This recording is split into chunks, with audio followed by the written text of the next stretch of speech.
or detention and the basis for detention. So, what is the law and what is the crime that I committed? Show to me now the legal basis for my being here. As apparently I was brought here not of my own volition. It's somebody else's. Kung hindi ibang tao, ikaw siguro, because this is your structure. So you have to answer now for the deprivation of liberty. General naman kayo. Alam mo ba na hindi man lang siya na-serve kung anong kaso kung sinacharge sa kanya ngayon? Hindi niya alam. No? Kahit na PI man lang. Alam mo, ang charge sa kanya nasa dyaryo lang. No?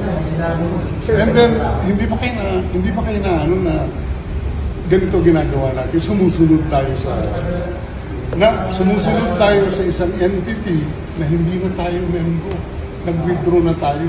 And yet, sir, you are the Prosecutor General. Yes. You know how to exercise due process. Before you can even file charges, you have to file a complaint. We have to file a counter affidavit.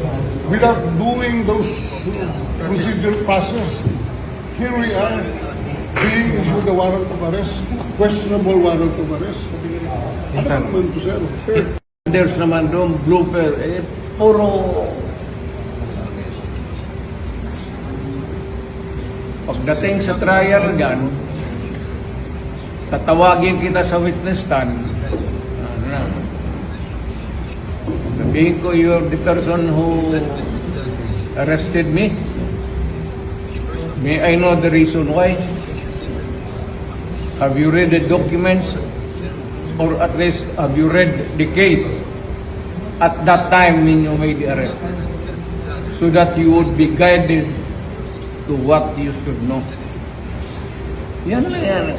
Magkaibigan tayo, galing ako gobyerno.